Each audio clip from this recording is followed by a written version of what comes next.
Bienvenidas y bienvenidos. En el capítulo de hoy hablaremos sobre nuestros océanos. ¿Te has preguntado por qué es relevante estudiar el ruido submarino o qué es la acústica marina? Sobre este tema y muchos otros conversaremos en el día de hoy. Te invito a ver Ciencia sin Fronteras.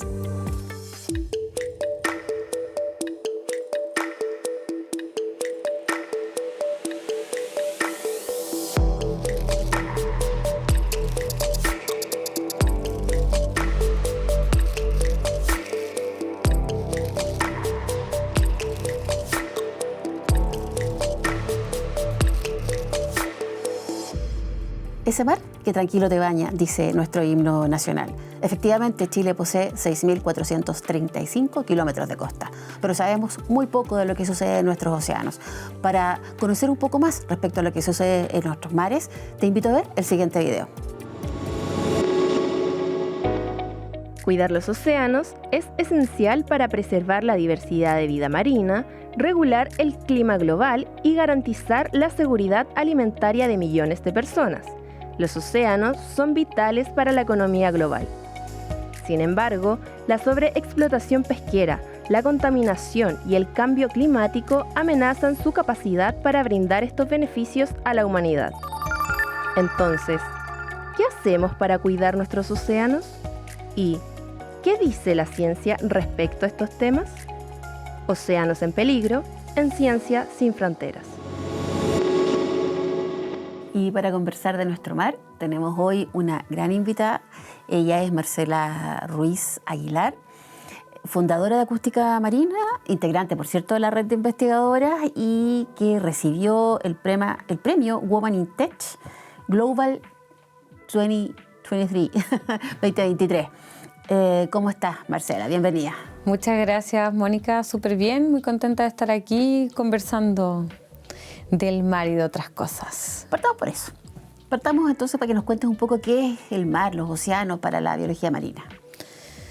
Bueno, las ciencias del mar en general, ¿cierto? Tanto la biología marina como la oceanografía y algunas ingenierías hacen un entendimiento profundo sobre estas grandes masas de agua que nos conectan. Hay que ver el mar o el océano, ¿cierto? Que es un gran océano porque está interconectado. Que tiene la capacidad de proveernos de distintos servicios ecosistémicos que son vitales para nuestra vida en el planeta. Entonces, ese entendimiento profundo, ¿cierto?, nos permite poder ir tomando medidas en los tiempos correctos, ¿cierto?, para mitigar ciertos impactos o para hacer un uso sostenible de este gran azul, ¿cierto?, que entre otras cosas nos provee gran parte del oxígeno que respiramos, que es un reservorio de CO2, que absorbe, ¿cierto?, y captura el CO2, que por otro lado nos provee de alimentación, que conecta rutas marítimas para el intercambio comercial, etc. Entonces tenemos un valor, ¿cierto?, en sí mismo de estos cuerpos de agua. Y cuéntanos un poquito por qué se dice que está interconectada, porque uno conoce, qué sé yo, el Océano Pacífico, el Atlántico, pero ¿por qué dice que es una gran masa de agua interconectada? ¿Qué significa eso? Porque tiene lugares de paso, entonces tiene como los estrechos, ¿cierto?, que conocemos, donde las aguas se comunican sí o sí, por lo tanto es una masa de agua a la que nosotros le hemos dado distintos nombres, pero que finalmente, ¿cierto?, rodea todos los continentes y todo el globo terráqueo. O sea, de hecho, si nosotros miráramos el planeta Tierra desde otro lugar, ¿cierto?, desde mucho más arriba, veríamos que el planeta es azul. O sea, no debería ser planeta Tierra, debe ser planeta agua. Exacto. ¿Y cuáles son las principales amenazas que enfrentan nuestros océanos? Bueno, tenemos distintos tipos de contaminación, donde yo creo que las más conocidas por todos, ¿cierto?, son la contaminación por plásticos, por microplásticos.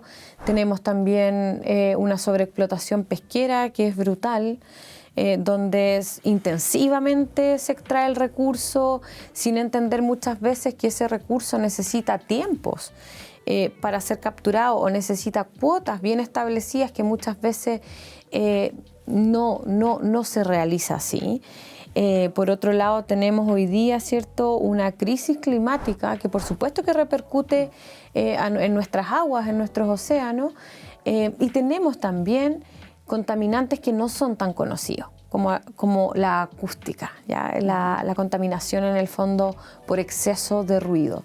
Entonces, hoy día estamos con estas problemáticas y varias más que repercuten en la salud propiamente tal. Hay que entender el océano como un ser vivo, ¿cierto?, de estas masas de agua. Tú tienes una empresa que se llama Acústica Marina.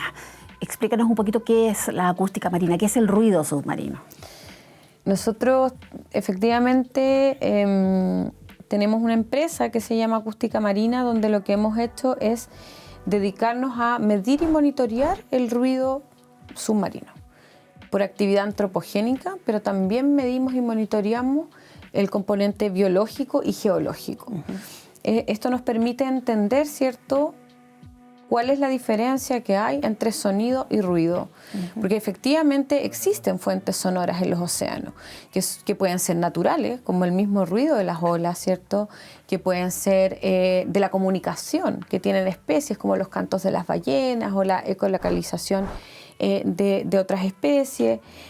Pero también tenemos una carga o unas fuentes antropogénicas como las que señalé anteriormente, ¿cierto?, que generan ruido, la construcción de puertos, el tránsito y etcétera. Y obviamente también tenemos dentro de las fuentes naturales algunos sonidos, ¿cierto?, producidos geológicamente. Entonces, la diferencia de los sonidos y del ruido está básicamente en que el ruido ya es cuando es algo molesto para la especie y que interfiere en su fisiología. Y hoy día tenemos información respecto de esto, pero tenemos información basal. Uh-huh. Y que lo que nosotros queremos construir a través del desarrollo de tecnología, nosotros en el fondo fabricamos los equipos que son capaces de medir y monitorear para un entendimiento más profundo de este contaminante, pero también entendimos que en el sonido hay información. Y esa información es valiosa. Por ejemplo, para generar alertas cada vez que vemos que hay presencia de un objeto de interés, como pudiesen ser los grandes cetáceos, ¿cierto?, para alertar a los barcos, cada vez que hay presencia, para evitar otra problemática que no mencioné anteriormente, que es que choquen barcos con ballenas, que también es un problema bastante grave hoy día. ¿Cómo se...? Porque uno, no sé, pues si uno se mete bajo el agua, no escucha como nada, pero ¿cómo se escucha el ruido bajo el agua? ¿Cuál es la tecnología? ¿Qué hay ahí para poder escuchar?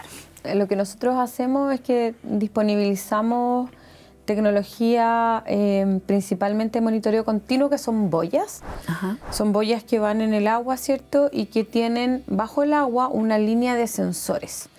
Ya, estos sensores son principalmente hidrófonos, que son receptores de todo el sonido, en toda la frecuencia. Por lo tanto, nosotros tenemos sonido biológico, sonidos naturales, sonido antropogénico, etc.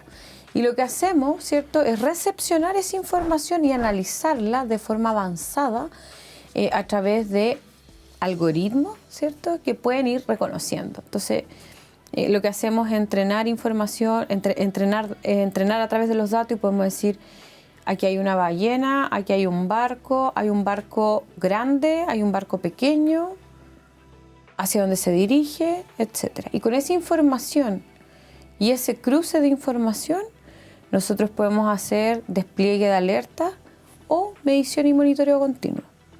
Y de esa perspectiva ustedes utilizan inteligencia artificial hoy día, por eso dices que alimentan ¿Cómo aporta la inteligencia artificial en la construcción de estos datos que tú estás planteando? La inteligencia artificial es realmente significa un antes y después desde el punto de vista del análisis de información acústica, por dos razones. Uno, los volúmenes de datos son gigantes.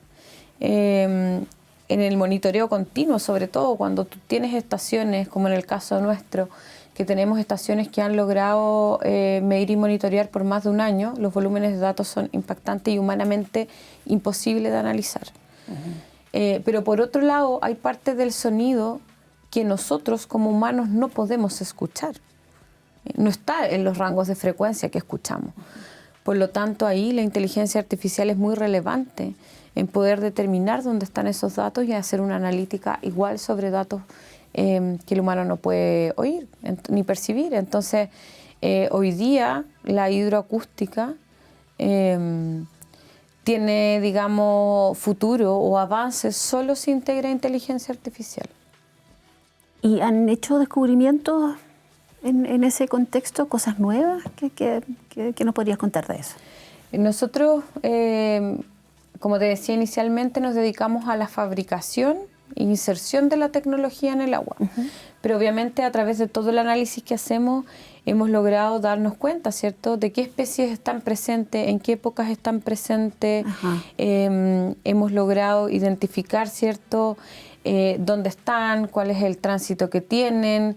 Hemos logrado detectar, ¿cierto?, información diurna versus información nocturna, que no es tan fácil de hacer cuando solamente trabajas con equipos portátiles, por ejemplo, porque no puedes estar midiendo de noche, básicamente.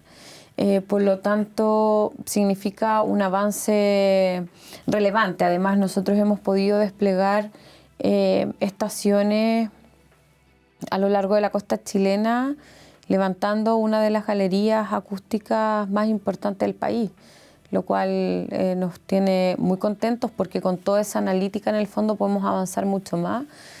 Y también estamos centrados y hemos participado de distintas actividades fuera de Chile, midiendo fuera de Chile, lo cual en el fondo nos va posicionando en Latinoamérica en el desarrollo de esta tecnología. ¿Cómo aportan las mujeres en este campo? ¿Cuáles crees tú por qué es tan relevante que las mujeres estén en este campo? Yo creo que las mujeres tienen una sensibilidad distinta, sobre todo para enfrentar problemas que tienen que ver con desafíos climáticos y desafíos mundiales. Yo creo que las mujeres tenemos una perspectiva bien global y por otro lado, ¿cierto?, creo que somos súper buenas para la ejecución. O sea, nosotras somos muy buenas para bajar, ¿cierto?, la información y para poder hacer la gestión sobre equipos de trabajo y hacer gestión, ¿cierto?, también de cara al relacionamiento en la incorporación de nuevas tecnologías. Entonces, yo creo que tenemos mucha cancha, digamos, para jugar o para liderar, pero necesitamos, en el fondo, avanzar en lo que es antes, que es que estudien, que las mujeres o las adolescentes, ¿cierto?, se atrevan a estudiar carreras que probablemente no son tan típicas o que les han dicho que ellas no son tan buenas en esas áreas, pero donde hay un tremendo espacio. Bueno, para eso es este programa también, para que aquellas niñas que nos ven o mujeres que nos ven, ¿cierto?, se atrevan a estudiar carreras que a lo mejor no son tan típicas. Y hemos conversado con varias integrantes de la red que nos han planteado lo mismo, digamos, cómo necesitamos mujeres en esta área. Y te voy a llevar de nuevo a la contaminación por ruido submarino.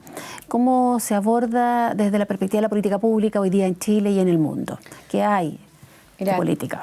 Chile está bastante avanzado en esta materia. De hecho, es como dentro de Latinoamérica es el país que lidera un poco el ruido submarino. El ruido submarino no era muy conocido ya como contaminante. Chile ha firmado muchos tratados de protección de recursos marinos, de áreas marinas protegidas, de reservas, etcétera. Por lo tanto, tiene en el fondo un conocimiento oceánico avanzado. Avanzado, digamos, dentro de nuestros pares, pero que para mi gusto y opinión muy personal debería ser, o sea, 3, 4, 10 o 20 veces más avanzado, dado que somos un país costero con una costa enorme.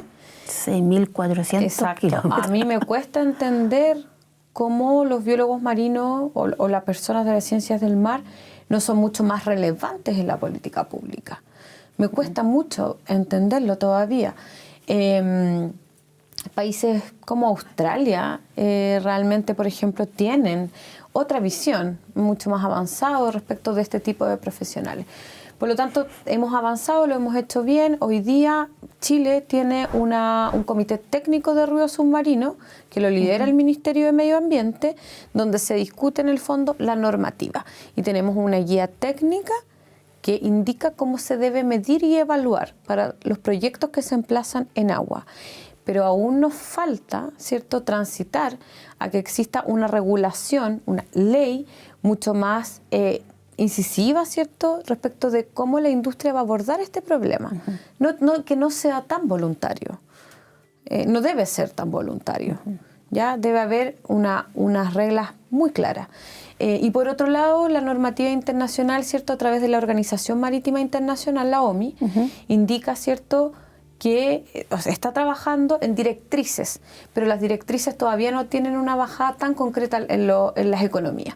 Por lo tanto, lo que vamos a ver en el mediano plazo es que vamos a tener instalado, ¿cierto?, cuál es la normativa de ruido submarino en Chile, pero también vamos a tener marcos regulatorios a nivel mundial que van a hacer en el fondo que todos los países tengan que medir y monitorear. Y justamente para hablar de este tema, vamos a ver un video de los aportes de acústica marina en la protección de nuestros océanos. Y volvemos. La acústica marina es una herramienta poderosa para la protección de los océanos.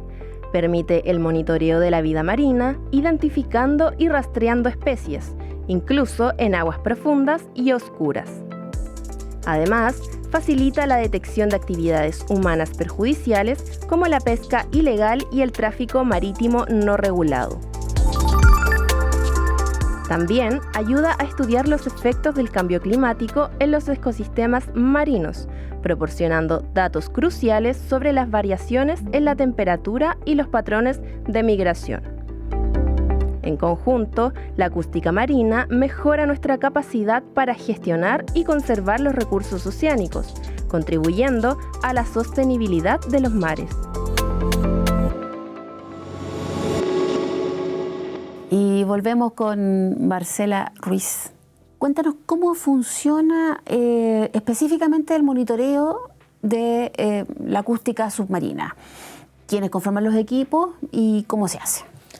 Bueno, Acústica Marina nace el año 2020 a través de un grupo de amigos profesionales de distintas áreas del conocimiento, como la ingeniería acústica, la biología marina, la ingeniería matemática y otros relacionados, y nos proponemos desarrollar tecnología de vanguardia a nivel mundial, y para eso conformamos, ¿cierto?, un equipo que partió bien pequeño, éramos 5, donde pudimos entrar al primer concurso de innovación abierta de la Armada de Chile y lo ganamos, el desafío Avante. Nos fue súper bien con eso. Después ahí pudimos validar la tecnología, pudimos validar que lo que nosotros estamos diciendo es correcto, que es una tremenda herramienta, no solo para la conservación marina, sino que para otras actividades como la defensa nacional, como el aporte de sostenibilidad a la industria. Por lo tanto, es una tecnología muy transversal desde ese punto de vista. Fue así como fuimos empezando a crecer, tanto en el desarrollo tecnológico y, por supuesto, en el equipo de trabajo, donde hoy día somos 30 profesionales de diversas áreas del conocimiento, que se divide en 3 grandes áreas, donde está, ¿cierto?, la tecnología, desarrollo tecnológico, equipamiento propiamente tal, o hardware, donde está software, ¿cierto?, en toda la analítica, desarrollo de algoritmos, inteligencia artificial básicamente, y la dirección ejecutiva, que es la que me toca liderar a mí, que tiene que ver con un poco sensibilizar y mostrar esta tecnología desde el punto de vista técnico-comercial para su adopción, ¿cierto?, y por supuesto temas regulatorios, normativos, de Chile, fuera de Chile, para prospectar mercados, entender en el fondo cómo trabajamos nuestros modelos de negocio, cómo aportamos valor a quienes son nuestros potenciales clientes, etc. Entonces, así más o menos es el diseño como estructural, pero tú tienes, por ejemplo, profesionales súper de distintas profesiones, ingenieros acústicos, matemáticos, biólogos marinos, audiovisuales, abogados, comerciales, o sea, es muy variado y ahí nosotros lo que tenemos en el centro es la transdisciplina, para poder hacer tecnología de punta y para poder hacer tecnología hidroacústica en este caso, que es lo que nosotros estamos liderando, solo y únicamente lo puedes llevar a cabo con equipos transdisciplinarios y por supuesto con visiones diversas, en el sentido, ¿cierto?, de incorporar más miradas de mujeres, en este desarrollo, de tratar de hacer tracción sobre profesionales, ¿cierto? Jóvenes, que es algo que a mí me gusta mucho. Me gusta mucho trabajar con personas que están saliendo de la universidad, pero también con gente senior, porque ahí hay una riqueza que es muy versátil y donde puede encontrar un punto medio, por supuesto, para llevar adelante la tecnología. O sea, Acústica Marina tiene en su centro la transdisciplina, la equidad de género y también esta diversidad en términos de edad, lo que potencia el trabajo que ustedes hacen. Y las regiones. Y que son de regiones, además. Somos de regiones y tenemos, por ejemplo, la oficina principal, la casa matriz está en Valdivia, que tiene además, ¿cierto?, todo el desarrollo de hardware, pero la oficina de IA está en Concepción. Entonces tenemos vinculación con las universidades locales, en este caso con la Austral y con la UDEC, y potenciamos en el fondo ese flujo de conocimiento. Por lo tanto, nosotros también podemos decir con mucha fuerza, ¿cierto?, que somos una empresa descentralizada, o sea que estamos haciendo tecnología de punta desde el sur de Chile para el mundo. Y además integrando altas universidades, que es lo y mujeres. Y mujeres. Y dirigido además por una mujer. Me dicen que tenemos aquí unos audios de lo que ustedes producen, así que vamos a escuchar unos audios. ¿Cómo se escucha el mar? Vamos a ver cómo se escucha el mar.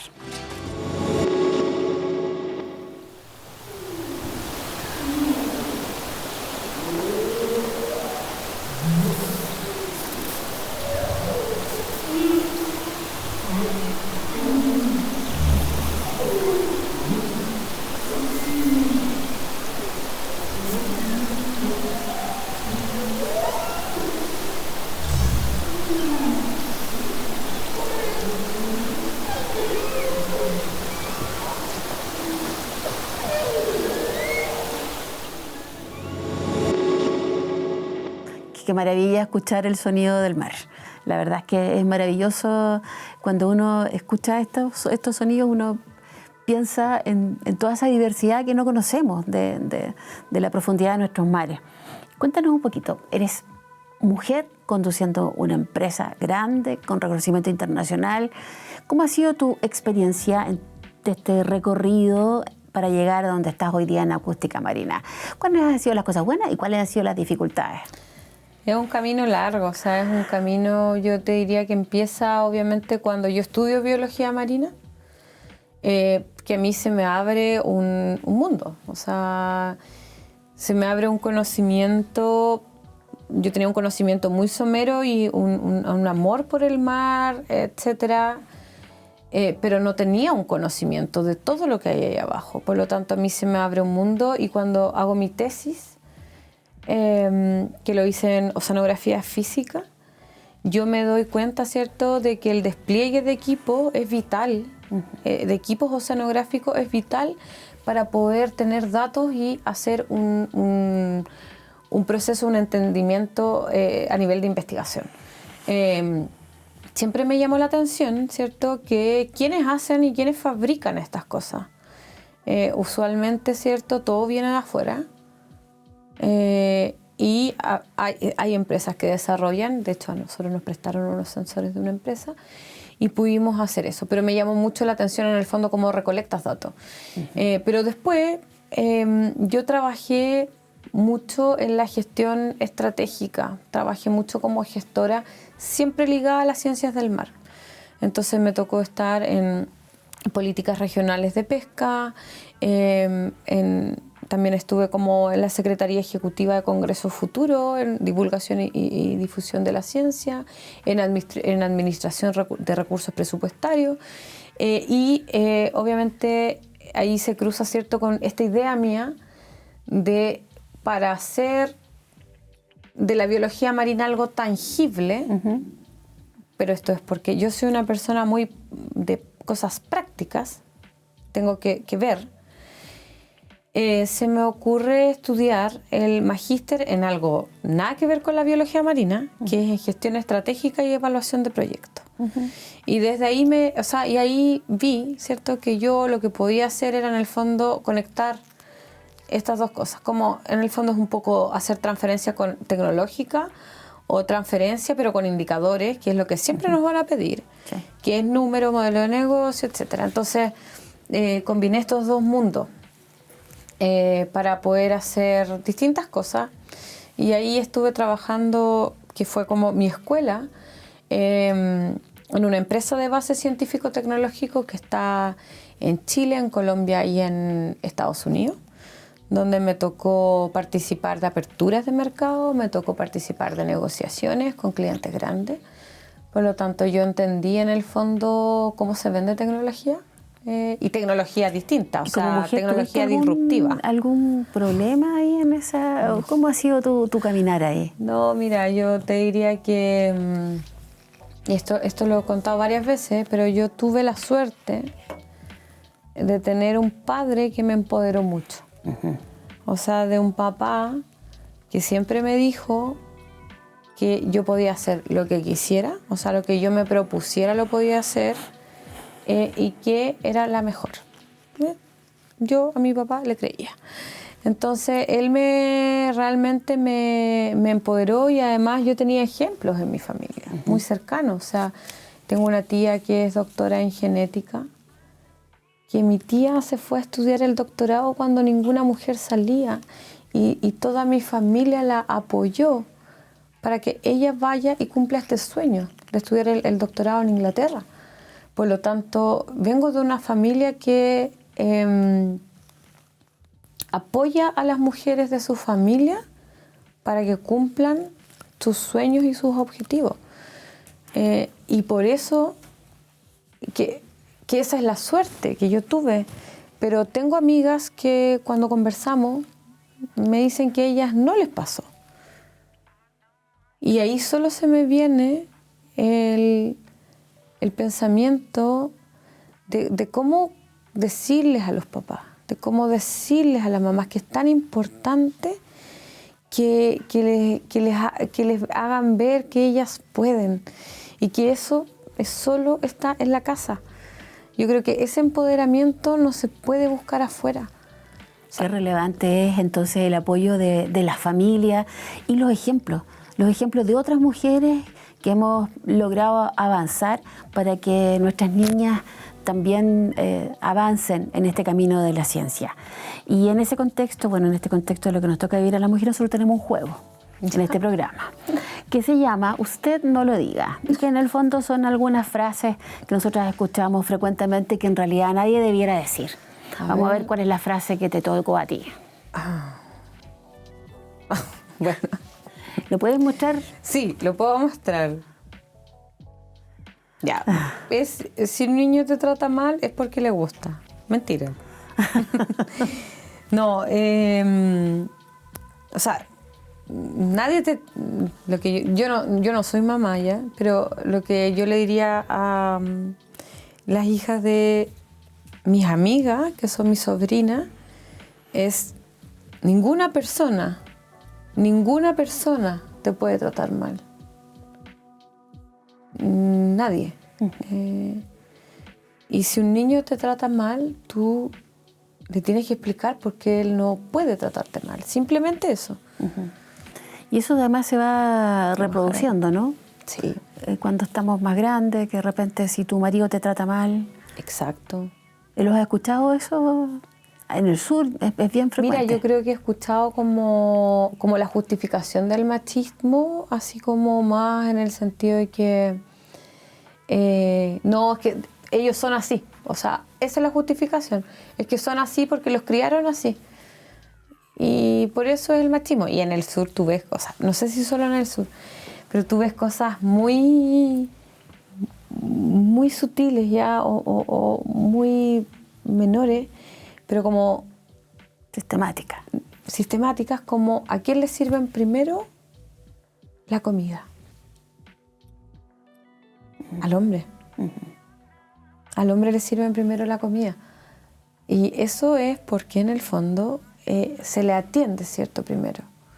Porque claro, es el padre de familia o el dueño de casa, ¿cierto? Y se le atiende primero. Yo creo que eso está bien o no está bien o da lo mismo, en el sentido de que tú puedes atender a alguien primero porque tú quieres a esa persona, pero no porque tenga que ser una obligación. Ahí hay una diferencia. Exacto. Exacto. Y bueno, estas frases que hemos conversado en estos programas se repiten frecuentemente, así que usted no lo diga porque no está bien decirlo, porque además reproduce los estereotipos de género. Muchas gracias, Marcela. Ha sido un programa tan entretenido que se nos pasó súper rápido el tiempo, sí. Para variar. Así que nos vemos. Te agradezco muchísimo tu presencia.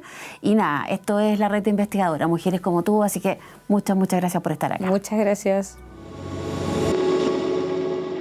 Antes de despedirnos, queremos, como siempre, compartir una recomendación con ustedes. En el día de hoy queremos recomendarle Sonic Sea, un documental que habla sobre la contaminación acústica y la relevancia que tiene la política pública en la protección de nuestros mares. Gracias por compartir con nosotros este capítulo y recuerda que puedes volver a verlo en nuestras redes sociales. Este fue Ciencia Sin Fronteras.